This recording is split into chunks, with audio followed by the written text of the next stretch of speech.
Assalamualaikum warahmatullahi wabarakatuh. Welcome back my channel Guru Desa Jurnal by Ahmad Ketiga. Di video kali ini saya akan memaparkan contoh soal-soal prediksi jitu 2024 sesuai kisi-kisi terbaru dan sesuai rekomendasi teman-teman yang sudah lulus tahun kemarin untuk formasi ahli pertama teknik pengairan, ahli pertama pengelola sumber daya air, analis sumber daya air, penata laksana sumber daya air penyelia, penata laksana sumber daya air mahir, penata laksana sumber daya air terampil, penata laksana sumber daya air pemula. Sebelumnya jangan lupa klik tombol share, subscribe, like, dan komen setiap video yang saya unggah. Sebelumnya saya ucapkan terima kasih ke teman-teman yang sudah mengunjungi video saya ini. Teman-teman adalah orang-orang yang beruntung yang harus lulus sebagai SN tahun ini. Teman-teman bisa mendapatkan ratusan contoh soal teknis P3K maupun SKP CPNS yang super rekomendasi dengan cara klik tautan WA yang ada di kolom keterangan video ini. Sekali lagi klik tautan WA yang ada di kolom keterangan video ini. Teman-teman bisa mendapatkan ratusan soal-soal prediksi dan pembahasannya, kemudian juga free untuk materi sesuai dengan kisi-kisi dan free juga regulasi perundangannya. Teman-teman bisa mendapatkan dengan harga termurah dan soal super rekomendasi. Baik, sebelum masuk ke contoh soal kita harus tahu atau baca kisi-kisinya terlebih dahulu. Yaitu untuk kisi-kisi ahli pertama teknik pengairan, ahli pertama pengelola sumber daya air, dan jabatan pelaksana analis sumber daya air. Kompetensi umum, kebijakan, peraturan perundangan, undangan terkait pengelolaan sumber daya air, teori pada bidang ilmu yang terkait pengelolaan dan pembangunan infrastruktur sumber daya air. Kompetensi khusus, pengelolaan sumber daya air, pengelolaan sungai, pengelolaan daerah pantai, pengelolaan drainase utama perkotaan, pengelolaan daerah irigasi, pengelolaan daerah rawa, pengelolaan air tanah dan air baku, pengelolaan bendungan, pengelolaan tampungan air lainnya, danau, situ, embung. Kemudian kisi-kisi penata laksana sumber daya air penyelia, penata laksana sumber daya air mahir, penata laksana sumber daya air terampil, penata laksana sumber daya air pemula, sesuai surat edaran Menteri Pendayagunaan Aparatur Negara dan Reformasi Birokrasi Republik Indonesia nomor B /2881/M SM 0100/2023 hal materi pokok soal teknis kompetensi teknis dengan CAT untuk seleksi pengadaan P3K tahun anggaran 2023 adalah sama ya teman-teman. Kisi-kisinya itu semuanya sama, yaitu kompetensi umum, satu kebijakan peraturan perundang-undangan terkait pengelolaan sumber daya air, dua teori-teori pada bidang keilmuan yang terkait pengelolaan dan pembangunan infrastruktur sumber daya air. Kemudian kompetensi khususnya adalah pengelolaan sumber daya air, pengelolaan sungai, pengelolaan daerah pantai, pengelolaan daerah utama perkotaan, pengelolaan daerah irigasi, pengelolaan daerah rawa, pengelolaan air tanah dan air baku, pengelolaan bendungan, pengelolaan tampungan air lainnya, danau, situ, atau embung. Jangan lupa teman-teman untuk mendapatkan ratusan soal dan pembahasan, klik tautan WA yang ada di kolom keterangan video ini. Baik teman-teman, soal nomor 1 ini ada sedikit perhitungan. Ini sebenarnya perhitungannya sederhana. Yang penting kita tahu rumusnya, dan ini menurut teman-teman yang sudah lulus tahun kemarin ini soal seperti ini keluar ya teman-teman. Yang pertama, debit air 6 meter kubik per detik mengalir selama setengah menit. Volume air yang terkumpul adalah A 180 liter, B 1800 liter, C 18.000 liter, D 180.000 liter, E 1.800.000 liter. Jawabannya adalah D 180.000 liter. Perhitungannya adalah Q sama dengan 6 meter persegi per detik, T setengah menit sama dengan setengah kali 60 detik sama dengan 30 detik, Q V per T, V sama dengan Q kali T. T sama dengan 6 kali 30, V sama dengan 180 meter persegi, sehingga volume air terkumpul adalah 180 meter kubik atau 180.000 liter. Kemudian soal nomor 2. Pelestarian sumber daya air diperlukan sinergitas dan keterpaduan yang harmonis antar sektor, antar generasi maupun antar wilayah. Air merupakan kebutuhan utama makhluk hidup, baik manusia, hewan, dan tumbuhan. Fungsi air sebagai kehidupan makhluk hidup tidak dapat tergantikan dengan senyawa lainnya. Tanpa air dalam kehidupan makhluk hidup tidak dapat berlangsung, sehingga pelestarian dan penyediaan sumber daya air harus menjadi perhatian utama dalam proses sustainable untuk menjamin ketersediaan sumber daya air ini. Apa yang dimaksud dengan sustainable? A. Suatu konsep yang mengacu pada upaya menjaga dan memelihara keseimbangan antara kebutuhan manusia dan perlindungan lingkungan dan sumber daya alam untuk generasi saat ini maupun masa depan. B. Suatu konsep untuk penyediaan air sungai di masa yang akan datang. C. Suatu konsep yang mengacu pada keseimbangan antara air dan tanah. D. Suatu konsep rekayasa banjir. Dan E. Suatu konsep untuk melestarikan alam, situ, embung, waduk, dan kawasan pantai. Soal nomor 2, jawabannya adalah A. Sustainable atau berkelanjutan adalah suatu konsep yang mengacu pada upaya menjaga dan memelihara keseimbangan antara kebutuhan manusia dalam perlindungan lingkungan dan sumber daya alam untuk generasi saat ini maupun masa depan. Dalam konteks pelestarian dan penyediaan sumber daya air, sustainable mengacu pada pendekatan yang memastikan pengelolaan air dilakukan secara efisien, efektif, dan berkelanjutan agar dapat memenuhi kebutuhan air saat ini tanpa mengorbankan kemampuan generasi mendatang untuk memenuhi kebutuhan air mereka. Pendekatan yang berkelanjutan dalam pengelolaan sumber daya air melibatkan penggunaan yang bijaksana dan bertanggung jawab terhadap air, termasuk pengurangan pemborosan, perlindungan kualitas air, pemulihan ekosistem air, pengelolaan air limbah, dan pengelolaan air hujan. Tujuannya adalah untuk menjaga kualitas dan kuantitas sumber daya air, serta menjaga keseimbangan ekosistem air dan ketersediaan air bagi kehidupan manusia dan makhluk hidup lainnya. Dalam konteks yang lebih luas, konsep sustainable juga mencakup aspek sosial dan ekonomi, di mana pengelolaan sumber daya air harus mempertimbangkan keadilan sosial, partisipasi masyarakat, dan manfaat ekonomi jangka panjang. Dengan menerapkan pendekatan yang berkelanjutan diharapkan dapat tercipta keseimbangan yang harmonis antara kebutuhan manusia dan pelestarian sumber daya air dan lingkungan secara keseluruhan. Soal nomor 3. Bagi teman-teman, sebelum saya bacakan, teman-teman juga harus bisa menjawab dari kira-kira jawabannya yang mana. Teman-teman jangan lupa untuk mendapatkan soal-soal ini, teman-teman bisa mendapatkan dengan cara klik tautan WA yang ada di kolom keterangan video ini.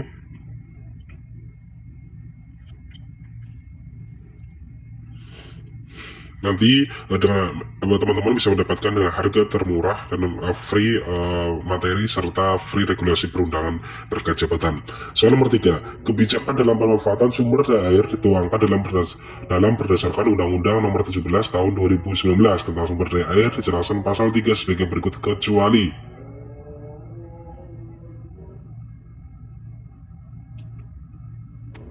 A. Memberikan perlindungan dan menjamin pemenuhan hak rakyat atas air. B. Menjamin keberlanjutan ketersediaan air dan sumber air agar memberikan manfaat secara adil bagi masyarakat. C. Menjamin pelestarian fungsi anggaran pembangunan sumber daya air untuk menunjang keberlangsungan pembangunan.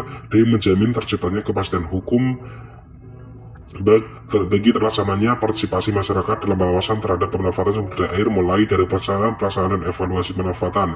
E. Menjamin perlindungan dan pemberdayaan masyarakat, termasuk masyarakat adat maupun upaya konservasi air dan sumber air. Soal nomor 3 jawabannya adalah C. Kebijakan dalam pemanfaatan sumber daya air dituangkan dalam berdasarkan Undang-Undang Nomor 17 Tahun 2019 tentang sumber daya air. Dijelaskan pasal 3 sebagai berikut. 1. Memberikan perlindungan dan menjamin pemenuhan hak rakyat atas air. 2. Menjamin keberlanjutan ketersediaan air dan sumber air akan memberikan manfaat secara adil bagi masyarakat. 3. Menjamin pelestarian fungsi air dan sumber air untuk menunjang keberlanjutan pembangunan. Ya, jadi jawabannya itu C ya. Ini kan kecuali, teman-teman. Jadi kecuali ini menjamin pelestarian fungsi anggaran, jadi tidak menjamin fungsi anggarannya, teman-teman. Ini soal dari pembahasannya nomor 3 tadi, menjamin pelestarian fungsi air dan sumber air untuk menunjang keberlanjutan pembangunan.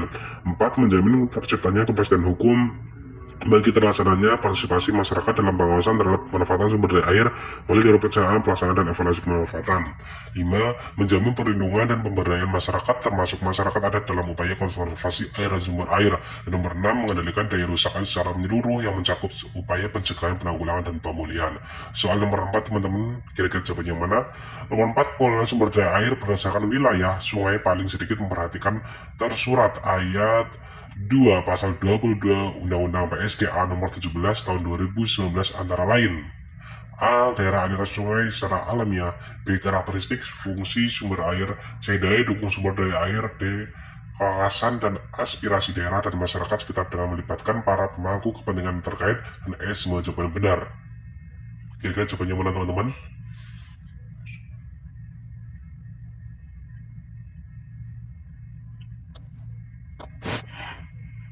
Nomor 3 jawabannya adalah E. Semua jawaban benar. Prasarana sumber daya air adalah bangunan air beserta bangunan lain yang menunjang kegiatan pengelolaan sumber daya air, baik langsung maupun tidak langsung.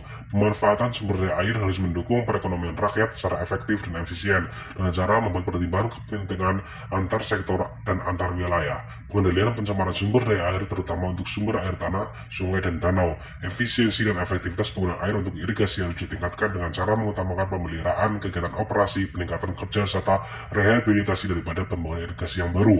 Sistem irigasi dan rawa harus dikembangkan sehingga dapat membantu produktivitas di bidang pertanian, meningkatkan ketahanan dalam menyejahterakan petani. Pola pengelolaan sumber daya air adalah kerangka dasar dalam merencanakan, melaksanakan, memantau, dan mengevaluasi kegiatan konservasi sumber daya air, pendayagunaan sumber daya air, dan pengendalian daya rusak air.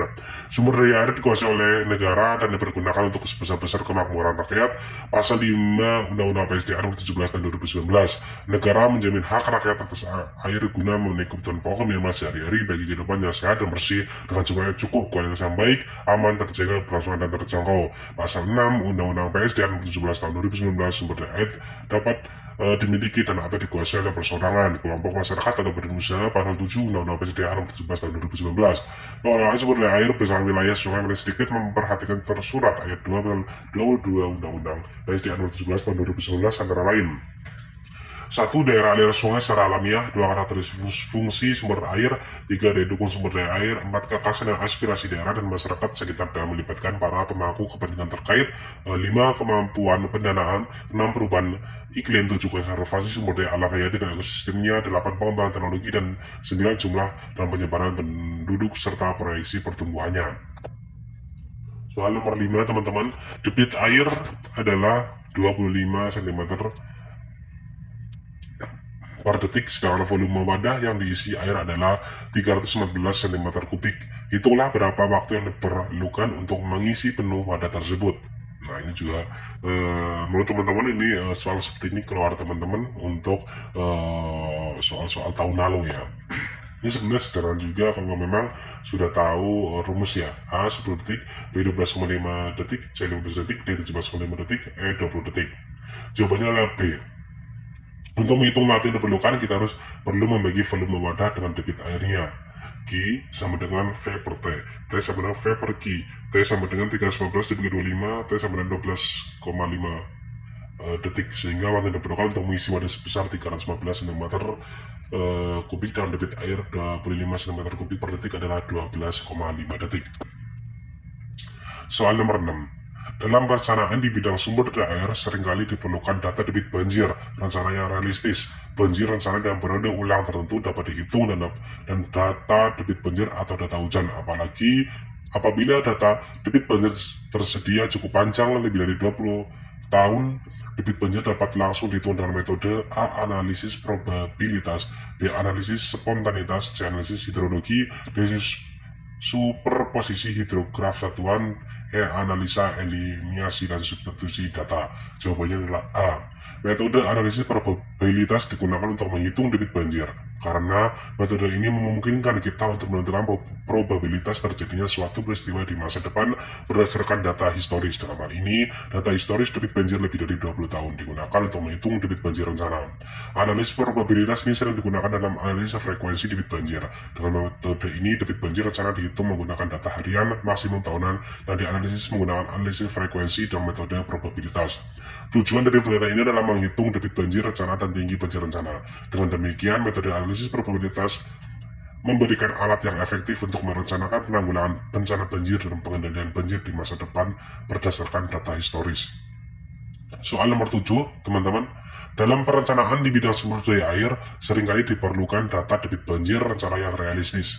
Banjir rencana dalam periode ulang tertentu dapat dihitung dan data debit banjir atau data hujan apabila data yang tersedia hanya berupa data hujan dan karakteristik das. Salah satu metode yang disarankan adalah menghitung debit banjir dari data hujan maksimum harian rencana dengan cara A. Analisis probabilitas, B. Analisa spontanitas, C. Analisa hidrologi, D. Superposisi hidrograf satuan, dan E. Analisa eliminasi dan substitusi data. Jawabannya adalah D. Superposisi hidrograf satuan.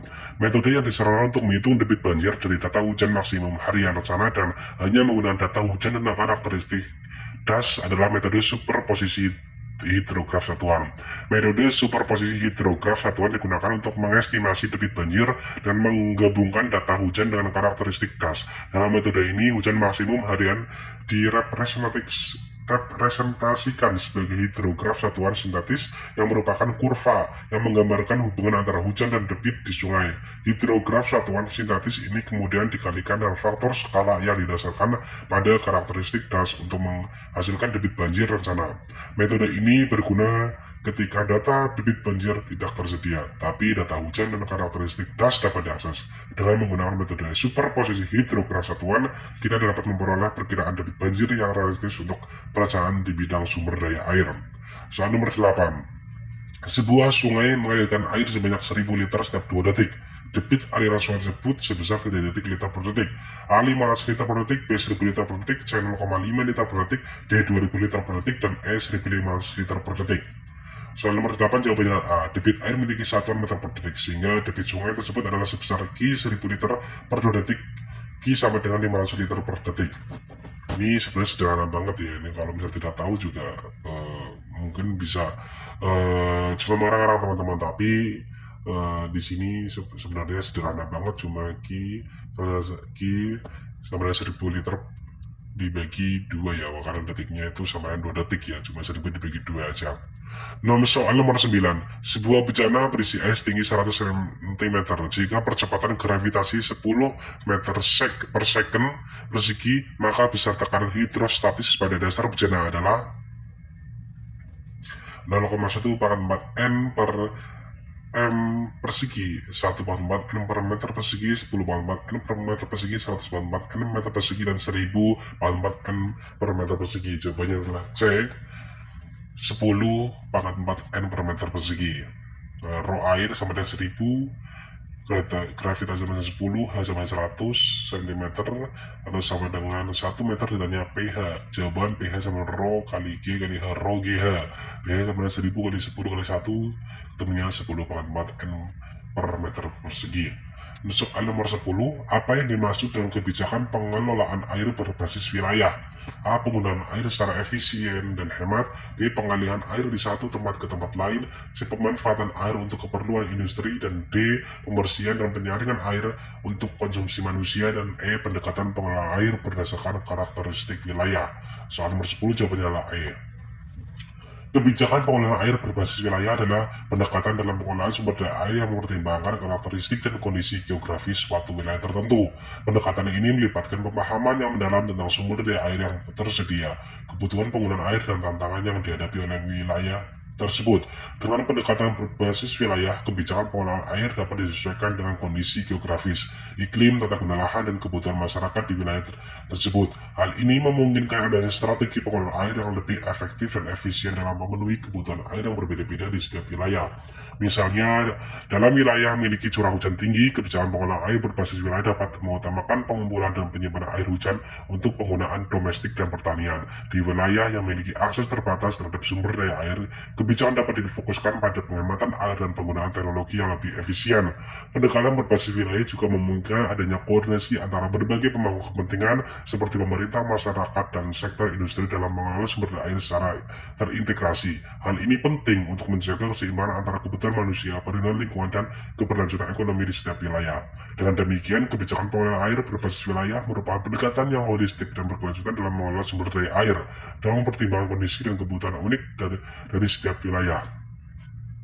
Soal nomor 11. Segenap proses pengelolaan suatu tempat agar makna kultural yang dikandungnya terpelihara dengan baik adalah pengertian konservasi menurut A. Undang-Undang Nomor 50 Tahun 1990, B. Undang-Undang Nomor 5 Tahun 1967, C. Undang-Undang Nomor 5 Tahun 1990, dan D. Piagam Bura 1981, E. Peter Salim dan Yeni Salim 1991. Soal nomor 11 jawabannya adalah D. Piagam Bura adalah sebuah dokumen yang dikeluarkan pada tahun 1981 oleh International Council on Monument and Sites (ICOMOS), sebuah organisasi internasional yang berfokus pada pelestarian dan perlindungan warisan budaya. Piagam Bura menyediakan kerangka kerja untuk melestarikan dan pengelolaan tempat-tempat bersejarah dan budaya yang memiliki makna kultural yang penting. Dalam Piagam Bura terdapat prinsip-prinsip dan panduan tentang bagaimana menjaga dan melestarikan tempat-tempat bersejarah dan budaya agar makna kultural yang terkandung di dalamnya tetap terpelihara dan baik. Dokumen ini menjadi acuan penting dalam bidang konservasi budaya dan arsitektur. Pengertian konservasi menurut Piagam Bura melibatkan berbagai proses pengelolaan termasuk identifikasi, dokumentasi, pemeliharaan, dan penyesuaian yang dilakukan untuk memastikan bahwa nilai-nilai budaya dan sejarah di suatu tempat tetap terjaga dan terpelihara dengan baik. Dalam mengacu pada Piagam Bura, kita dapat memastikan bahwa proses pengelolaan suatu tempat untuk menjaga makna kultural yang terkandung di dalamnya dilakukan dengan baik dan sesuai dengan prinsip-prinsip pelestarian dan perlindungan warisan budaya yang diakui secara internasional. Soal nomor 12 di bawah ini pengertian bendungan menurut peraturan pemerintah nomor 37 tahun 2010 tentang bendungan adalah A. Bendungan adalah bangunan yang berupa padatan batu, kali atau pasang batu yang dibangun selain untuk menahan dan menampung air, dapat pula dibangun untuk menahan dan menampung limbah, tambang, tiling, atau menampung lumpur sehingga terbentuk waduk.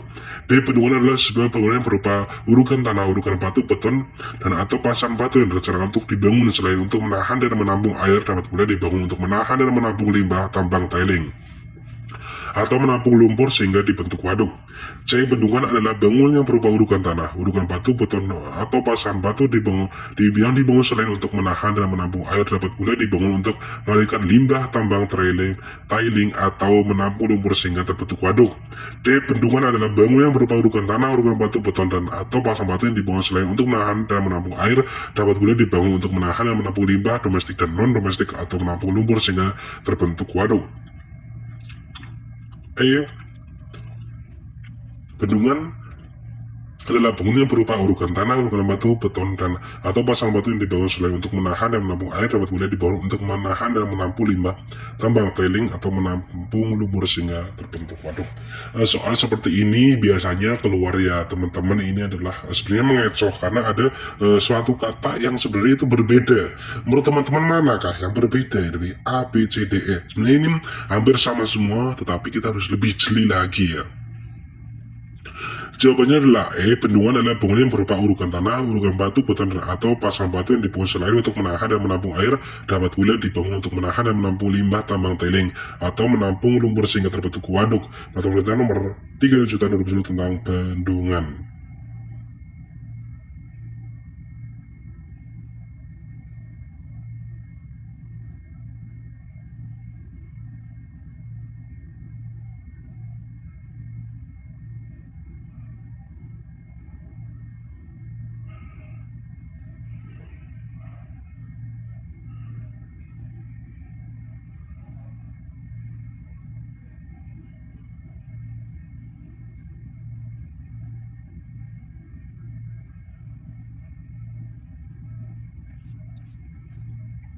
Soal nomor 13, program komputer yang digunakan untuk memodelkan aliran air melalui sistem saluran terbuka dan menghitung profil permukaan air adalah HECRAS, Wirehas, Kisco Basket Tracker, Putih, dan E. Adobe Illustrator. Jawabannya adalah A. Perangkat lunak HECRAS atau Hydrological Engineering Center River Analytic System adalah sebuah program komputer yang digunakan untuk memodelkan aliran air melalui sistem saluran terbuka dan menghitung profil permukaan air.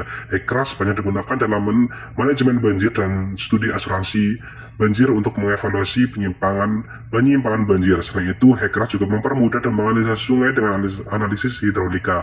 Data hujan yang digunakan oleh input HECRAS bisa didapatkan dengan aplikasi HMS yang fungsinya sebagai analisis hidrologi. Kedua aplikasi tersebut saling berhubungan dan saling melengkapi. Soal nomor 14. Oh ya teman-teman, untuk mendapatkan soal ini ratusan soal prediksi sesuai kisi-kisi dan sesuai dengan rekomendasi teman-teman yang sudah lulus sebelumnya, bisa klik tautan WA yang ada di kolom keterangan video ini, dan teman-teman bisa membelinya dengan harga murah.